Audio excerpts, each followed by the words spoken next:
Բարի երեկո եւ բարի գալուստ հայկական ժամանակ տաղավարում զրուցելու եմ քաղաքագետ Լիլիթ Դալաքյանի հետ, բարև ձեզ Տիկին Դալաքյան։ Տիկին Դալաքյան, օրերս համացանցում ինտիմ բնույթի տեսանյութեր տարածվեցին Մայր Աթոռի Աշակ Սրբազանի հետ կապված դիվանապետներից մեկի։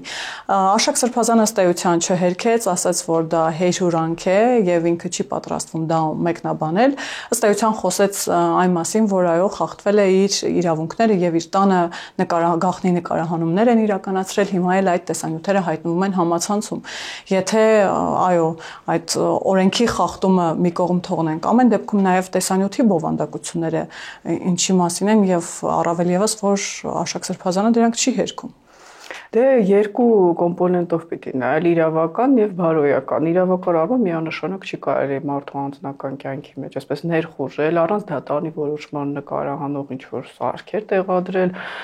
եւ հետաքրքիր է որ այդ ձայնագրությունը եղել է նախորդ իշխանությունների փաստորեն օրոք, որովհետեւ ասում են 10 տարվա վաղեմություն ունի։ Ես չգիտեմ, այդ կներեք իհարկե կապի մեջ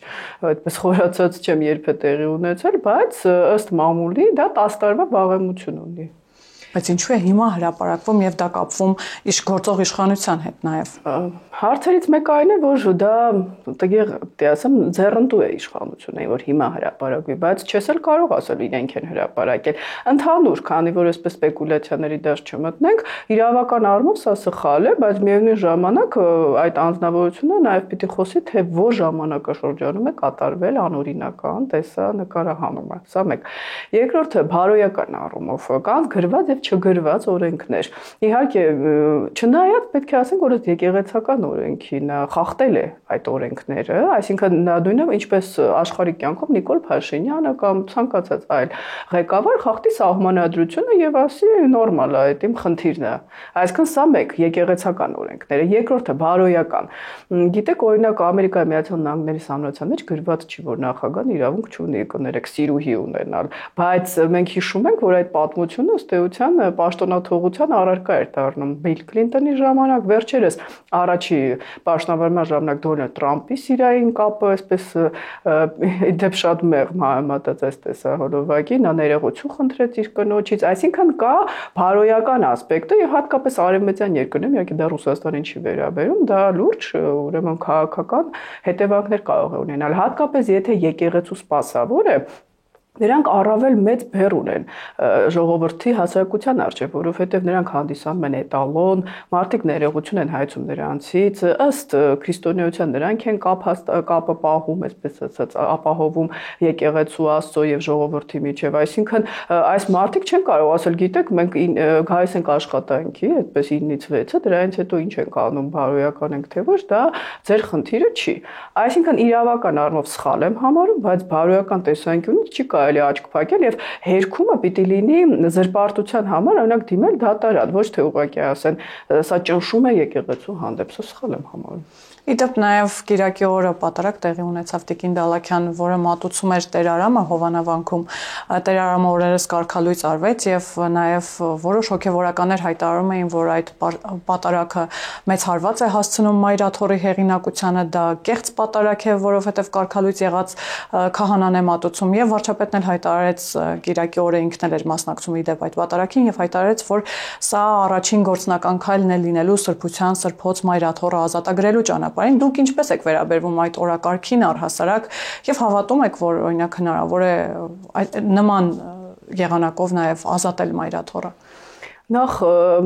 տվյալ անձնավորությունը մի քանի հայտարարություն է արել, ես նշել եմ Կադիրովի հետ կապված, որը ինձ համար անընդունել է, հատկապես եթե դու եկեղեցու սպասավոր ես, այդպիսի արժեքներ դավանելը դրական չի խոսում քո մասին։ Մյուս կողմից նա ինչու է կարգալույծ արվել, որովհետև չի մասնակցել քաղաքական հավաքներին, որովհետև խոսել է դրա մասին։ Այսինքն սա ընդհանրապես հասկանալի չէ, եթե դու կարգալույծ չեք անում մեկին, ով խախտում է եկեղեցու օրենքները, բարոյական կերպարը չի համապատասխանում ընդհանրապես սպասավորի չափանիշներին, բայց կարգալույծ եք անում մեկին, ով խոսել է նրա մասին, որ ստիպում եք, որ գնա հանրահավաքի, սա օբյեկտիվ չի կարող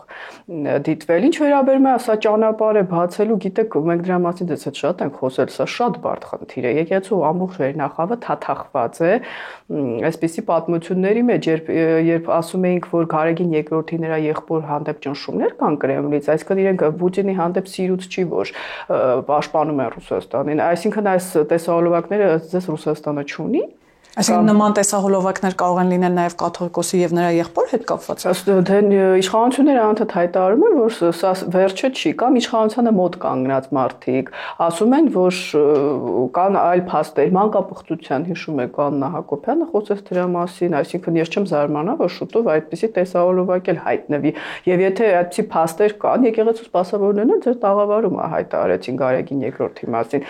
եւ չեն հերկվում պաշտոնապես եւ դատական կարգով, ուրեմն բոլոր կողմերն էլ ունեն եւ հաստատ առաջինը Ռուսաստանը ունի, այսինքն քաղաքական ճնշման լծակներ կան Գարեգին II-ի նկատմամբ։ Նիկոլ Փաշինյանը, որ ասում է մենք ազատելու ենք եկեղեցին, գիտեք, ես նույնիսկ մտածում Գարեգին II-ը շատ կուզենար հեռանալ, բայց նա չի կարող հեռանալ։ Այսինքն մի կողմից իրեն ասում են չես հեռանալու, դա պետք է մեզ, որ դու այդտեղ լինես, մյուս կողմից ասում են պիտի հեռանաս, թե չէ, այսպեսի նյութեր կան։ Հիմա Գարեգին II-ը դրա համար ինքը չի կարողանում խոսել, կամ Սերժ Սարգսյանը ըստ էության ակնարկում է, որ ղեկավարի, շարժում ղեկավարի մենք էլ միանանք, նա չի կարող։ Տեսնում եք, նա վախվորած է, որովհետև կան այսպիսի փաստեր։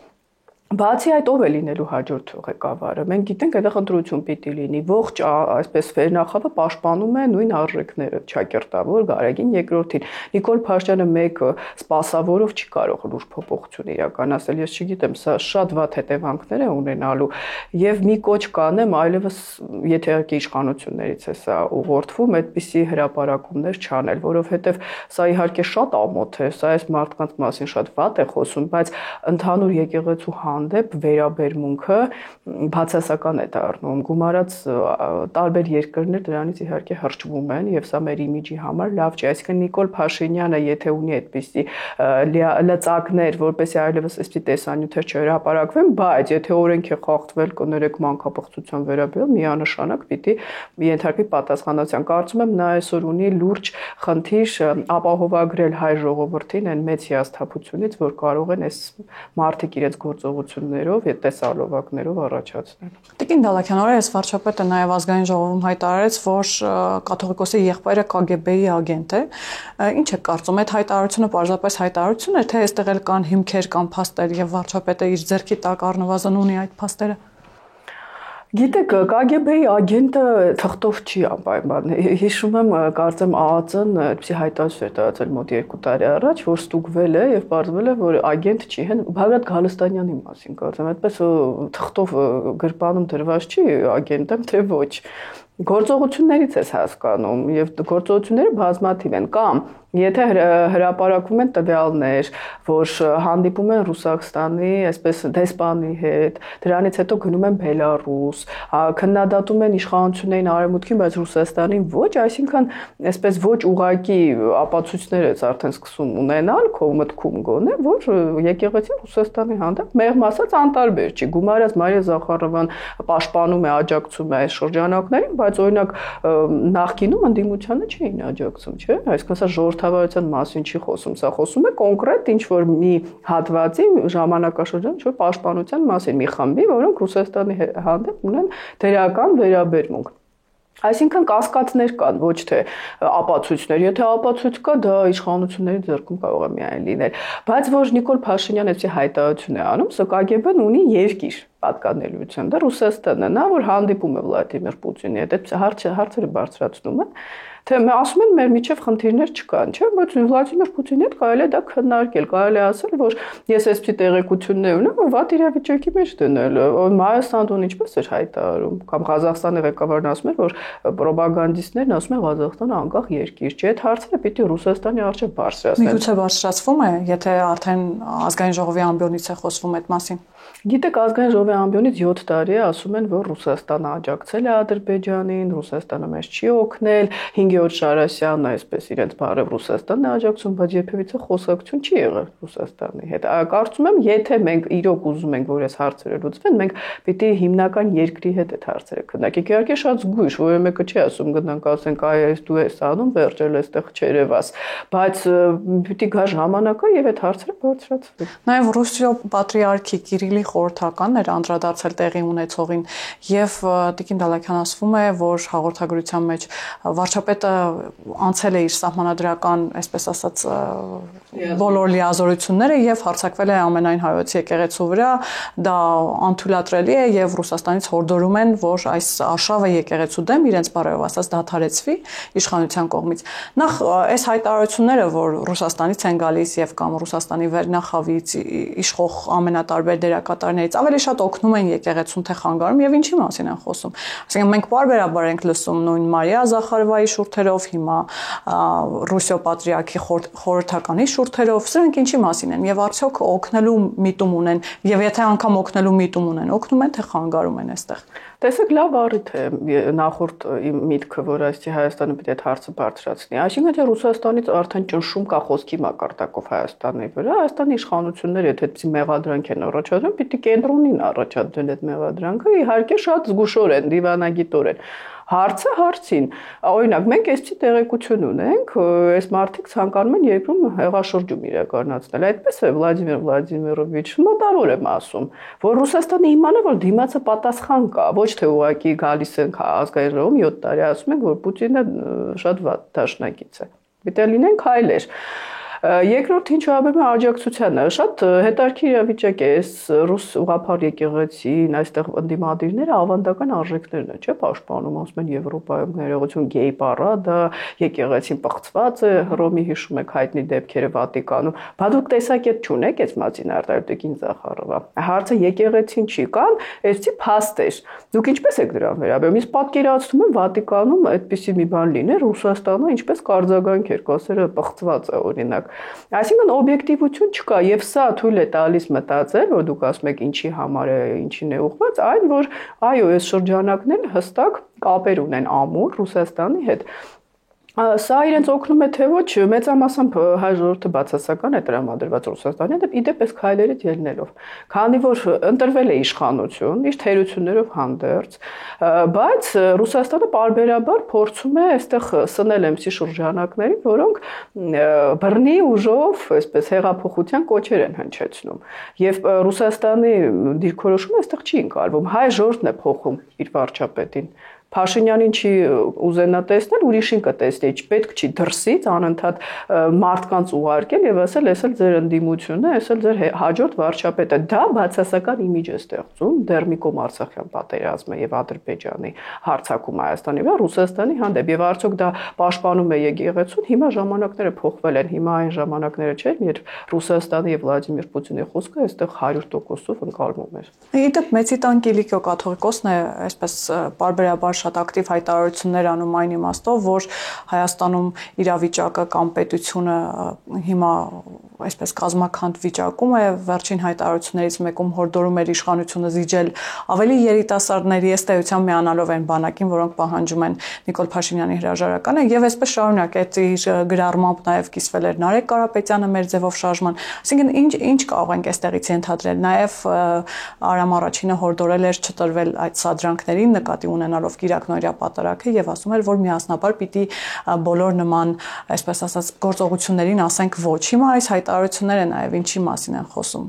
Երիտասարդը ո՞րն է, Նիկոլ Փաշինյանի թիմում բոլորը երիտասարդ են, այսինքն այս այդպես որ նայեն Քոչարյանը ընդհանրապես պիտի դուրս գա քաղաքականությունից, Նիկոլ Փաշինյանի այդ տարիքային հայամատությամբ կամ Սամվել Կարապետյանը, երիտասարդը ճիշտ ասած չեմ հասկանում ինչի մասին է խոսքը, եթե խոսքը նրա մասին է որ 20-ից ցածր մարդկանց պիտի զիջեն, դա այլ հարց է։ Ինչ վերաբերում է ձեր նշած անձնավորությանը, ես հիմա չեմ ուզում սպեկուլյացիաների մեջ մտնել, բայց նա դաշնակցության հետ շատ մտերիմ է։ Ես տարբեր հանդիպումներ եմ ունեցել, օրինակ ԱՄՆ-ում, այդ կուսակցության անդամների հետ եւ նրանք այդքան էլ դրական չեն տրամադրված մեծն Տան Կիլիկիո ուրեմն կաթողիկոսի նկատմամբ, այսինքն Գուցե նրա հանդեպ էլ կան ինչ-որ փաստեր։ Տեսեք, իրենք ինչու են միավորվել։ Խնդիրը ոչ թե եկեղեցուն պաշտպանելն է, ես էլ ձեր տաղավարում նորաստի պետք չէ այդպիսի տեսահոլովակներ տեղադրել։ Օրենքը խախտել են, պատասխանատվության ենթարկեք, բայց մյուս կողմից իրենք չեն դատապարտում երևույթը։ Եվ դա արդեն դու սկսում ես մտածել, իսկ կարող է իրանք էլ ունեն այդպիսի խոցելի կողմեր, ես չեմ կարող ասել, բայց կասկած է առաջ ասում։ Եթե նա ասեր, որ դատապարտում է այս վարքը, որ տվյալ անձնավորությունը պետք է ուղղակի կարգալույծ արվի, որ Գարեգին երկրորդը չի համապատասխանում կաթողիկոսի չափանիշներին, բայց իշխանություններին կոչ աներ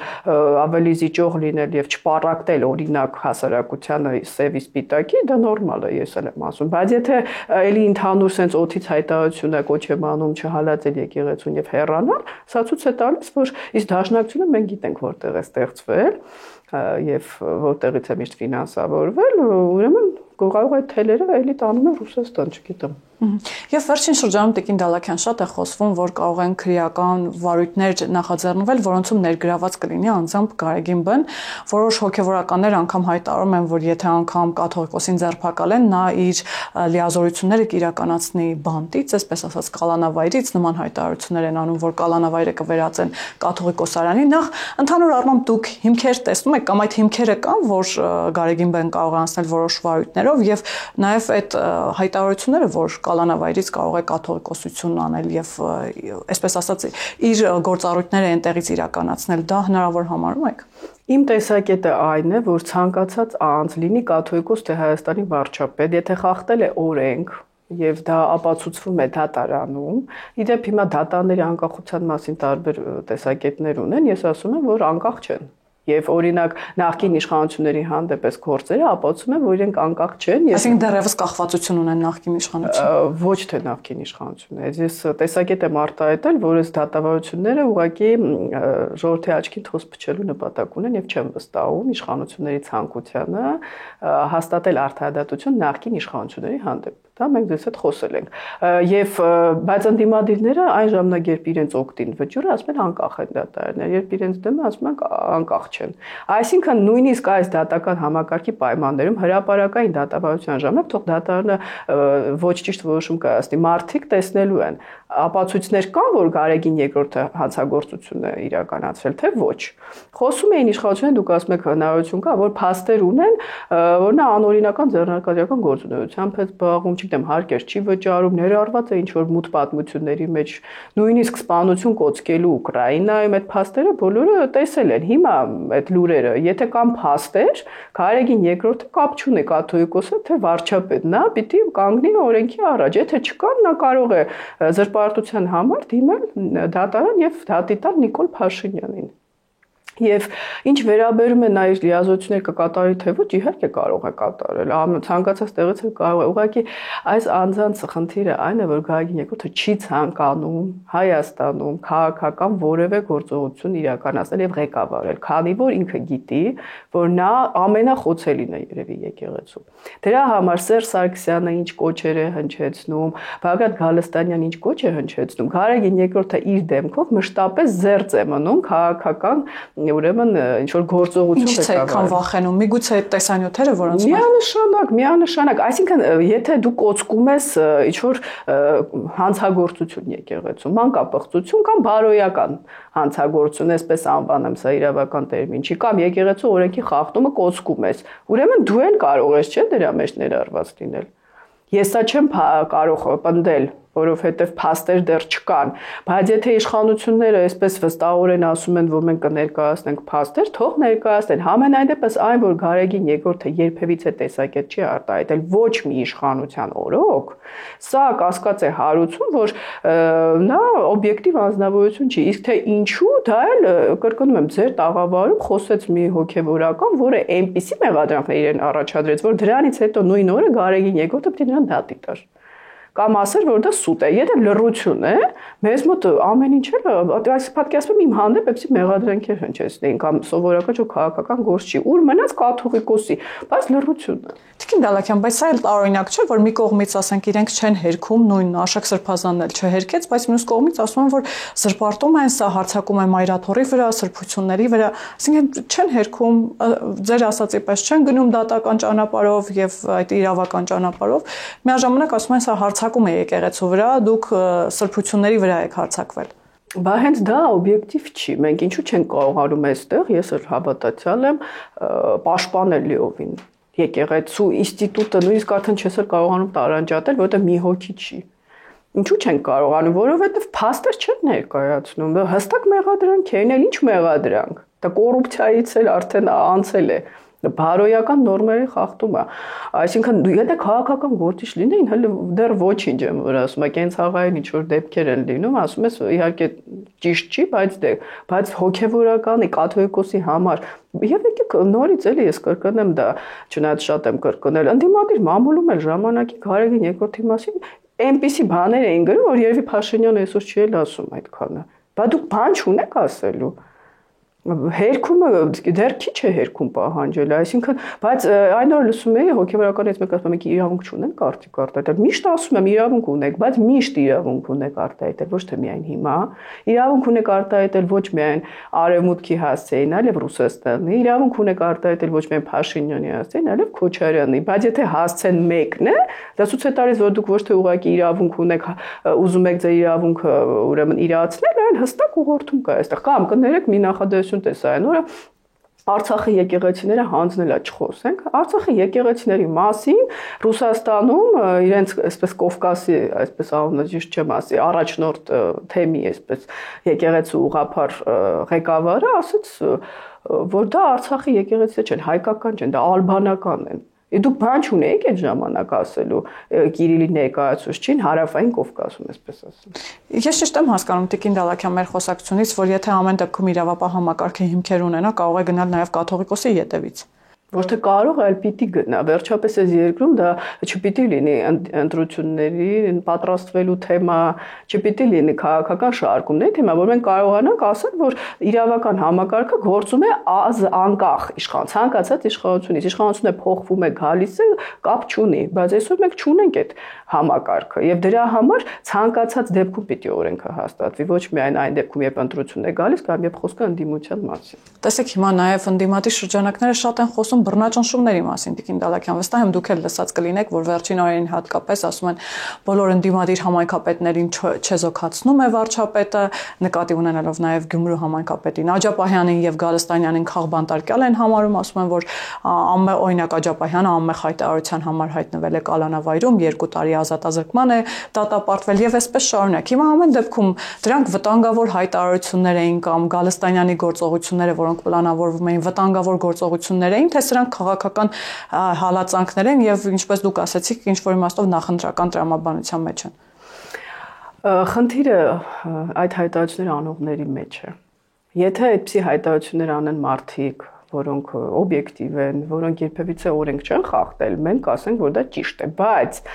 ես ինչու եմ ձեզ հետ խոսելիս ասում, որ Վարդան Ղուկասյանի ընտրվելը պարտություն չի, այդպես էլ վերնագիրներ մեր հարցազրույցի Նիկոլ Փաշինյանի համար, որովհետև գիտի, որ դիմացինին կարելի է ամեն պահի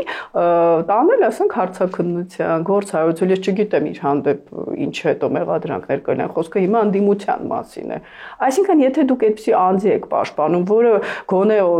բոլորը գիտեն, որ ունի խնդիրներ օրենքի հետ, կամ այնպիսի հայտարարություններ է անում, որ արդեն օրենքի հետ խնդիր է դա առաջացնում, կամ անկախության դեմ է հայտարարություն անում, կամ համայնքապետերի եք աջակցում, որոնք, չգիտեմ, ավտոմեքենայով քշում են ժողովրդի վրա ու դառնում են վարչապետի թեկնածու, հիմա պատգամավոր են, հետո որ իր նկատմամբ մի բան լինի, պիտի ասեն հալածանք էր։ Այսինքն հալածանք կարող է լինել մեկի հանդեպ, ով ինքը խոցելի չէ կամ դե գոնե քիչ խոցելի է եւ օրենք չի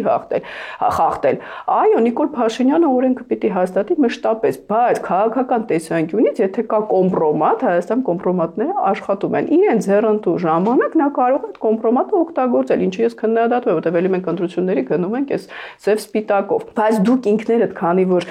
անմեղ չեք եւ օրենքի տեսանկյունից մաքուր չեք, ժողովրդի մոտ որ ասում են քաղաքական հալածանքի, ասում են բա ձեր ժամանակ տեսնում եք ինչ էր լինում, բա ձեր ժամանակ մեկը կարող էր ասել, պիտի հեղաշրջում անենք։ Այսինքն իրենք չեն ասոցացվում որպես օբյեկտիվ քաղաքական գործիչներ, որ մի հատ էլ դա համարվի բռնաճնշում։ Բայց այն, որ ես նկատում եմ, որ իշխանությունները ընտրություններից առաջ փորձում են այս կոմպրոմատները օգտագործել նաև իրենց համար ձայն հավաքելու, դա ակնհայտ։ Եվ Տիկին Դալաքյան այսօր հոկտեմբերի 27-ն է, անդրադառնանք նաև դրան։ Դուք հոկտեմբերի 27-ի գործը բացված համարում եք։ Իհարկե ոչ, կազմակերպիչների մասով չեմ համարում, չէ՞ դա ռոմանտիկների մի խումբ գործունեություն չեմ համարում ես։ Այսինքն Նաիրի Հունանյանը, որ հիմա ցմա ազատազրկման է դատապարտված եւ եւս մի քանի անձինք, դա դեռ ոչինչ չի որոշում, ճիշտ եմ հասկանում։ Նախ ես չգիտեմ Նաիրի Հունանյանը նույնիսկ գտնվում է Հայաստանում, թե ոչ։ Հիմա չեմ ուզում այդպես թեորիաների մեջ ով է նրան տեսել, ես չեմ վստահում այդ շրջանակներին, որ իրեն հետ հանդիպել են, նա խոսել է, սա մեկ։ Երկրորդը իհարկե Նաիրի Հունանյանը միայնակ չէր կարող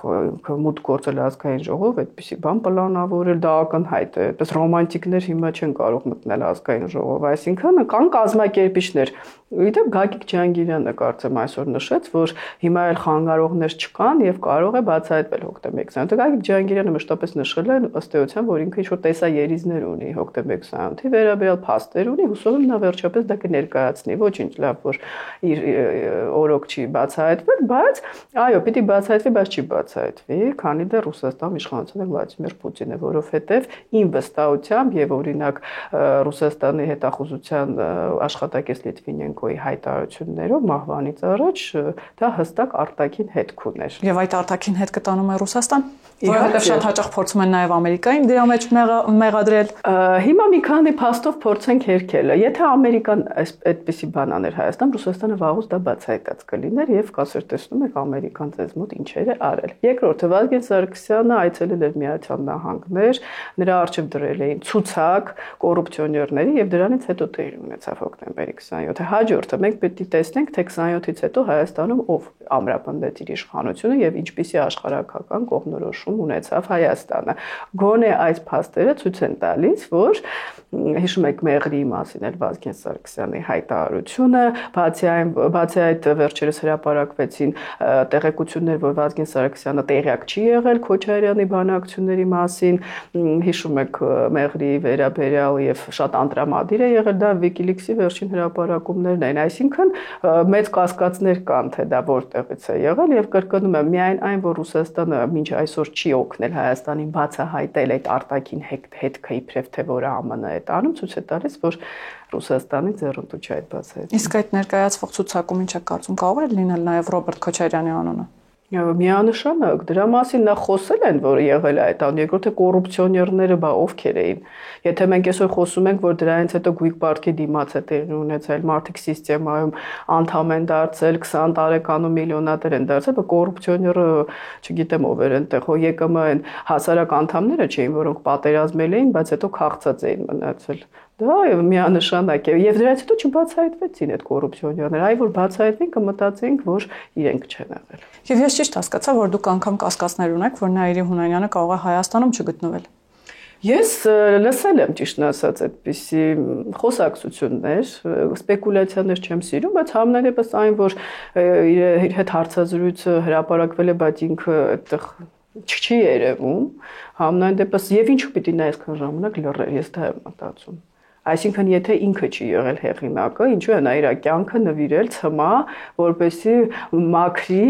այն անձնավորություններին, որոնք իրականում կանգնած են եղել այդ ամեն ինչի։ Թիկուն ես չեմ հավատում, որ Նաիրի Հունանյանը դա ինչ-որ գաղափարներից ելնելով է արել, կամ եթե գաղափարներից ելնելով է արել, հիմա տեսնում է, չէ՞, որ գաղափարները սխալ են դուրս եկել Արցախյան երկրորդ պատերազմից հետո։ Տեսնենք, համենայն դեպս այն, որ նա խոսելու է եւ փորձելու են ամեն ինչ անել, որ չխոսի, ես այդպես եմ մտածում, դա երբ կլինի չեմ կարող։ Այսինքն փորձելու են ամեն դեպքում լռեցնել Հունանյանին, երբ որ որոշի խոսել։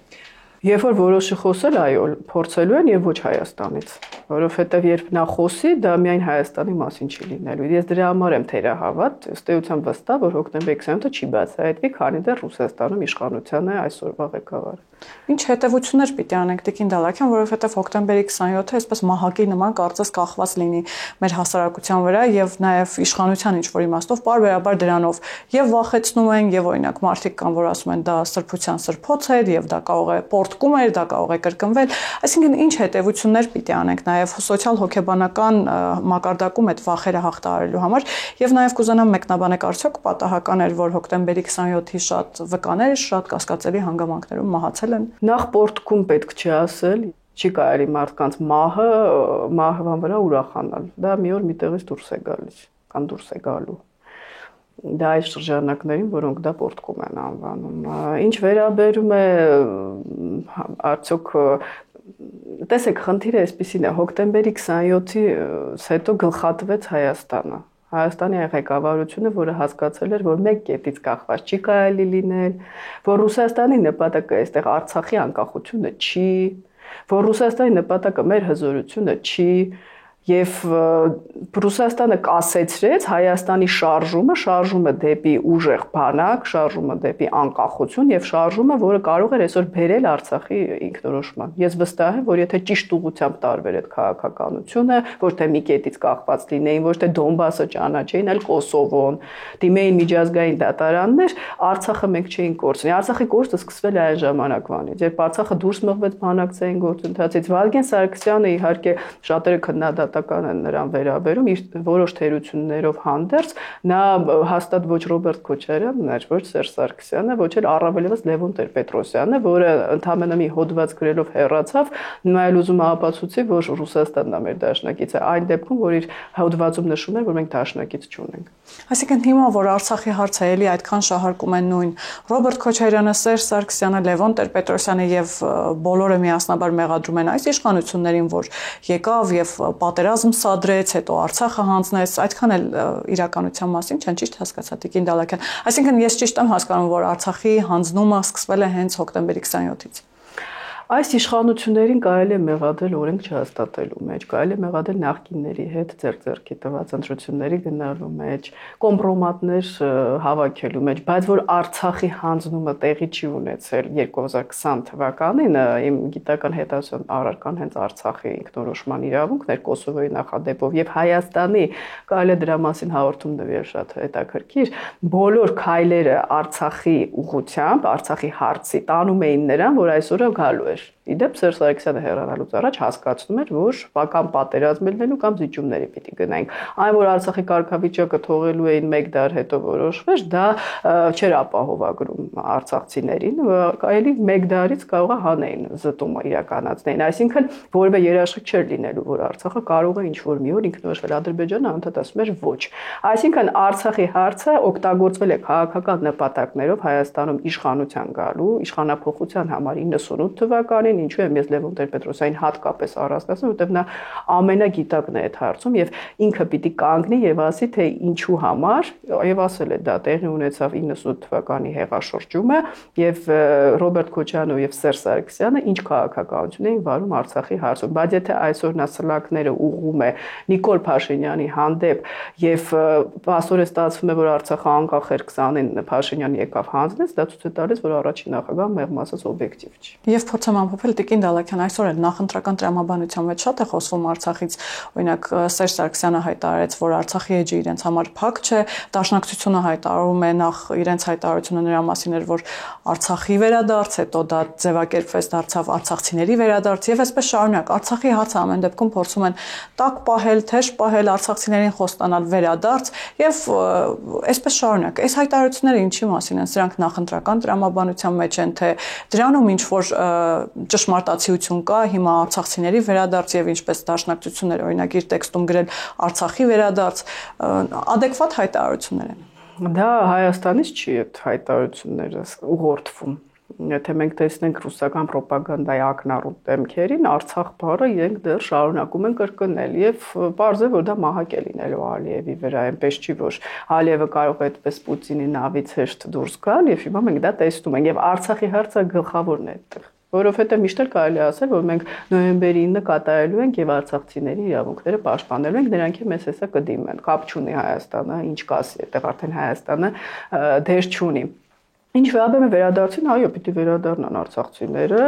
այդ հարցը դուրս չի եկել օրակարգից, այդ հարցը ԱՄՆ կոնգրեսում էլ է նույնիսկ քննարկվել, դա լրջագույն աշխարհի հեգեմոն երկիրն է, բայց ես հիմա չեմ տեսնում դրա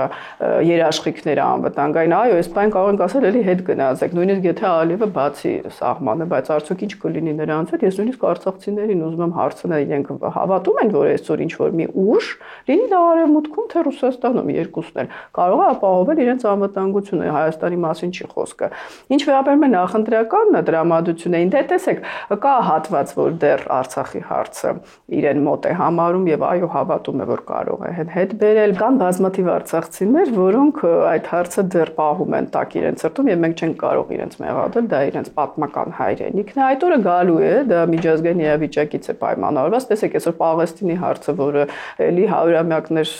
ուրեմն լուրջ խնդիր էր, նոր թափ է հավաքում, պետությունը ճանաչվում է, կգա մի օր այդ հարցն էլ կլուծվի։ Իհարկե, սա կարևոր է, պիտի լինեն այնպիսի ղեկավարություն արցախցիների նախագահել չասեմ, որովհետև դա այլևս օբյեկտիվ չի լինի, որ կարող է այդ հարցը իրոք միջազգային անկի տեսանկյունից տանել, բայց ես այսօր էսի ղեկավարություն այնտեղ չեմ տեսնում, ոչ падգամավոր, ոչ մի։ Բայց Հայաստանում մեծաթիվ արցախցիներ են բնակվում, քաղաքացիություն ունեցող բարեկամներ ունեին այստեղ, որոնք մինչև 44 օրյա պատերազմներ էին այստեղ բնակվում, այսինքն իրենք ձայներ կարող են դրանով որոշակի ապավել, իհարկե ոչ մեծաթիվ, բայց այո, քանի որ իրենք այլ լոզունգներ չունեն, միտքը այսպեսին է լինելու Արցախը վերադարձնենք, կապիտուլյանտ, այս օրակարգն է։ Շնորհակալ եմ Տիկին Դալաքյան։ Հիշեցնեմ, որ տաղավարում զրուցում էի քաղաքագետ Լիլիթ Դալաքյանի հետ, կհանդիպենք։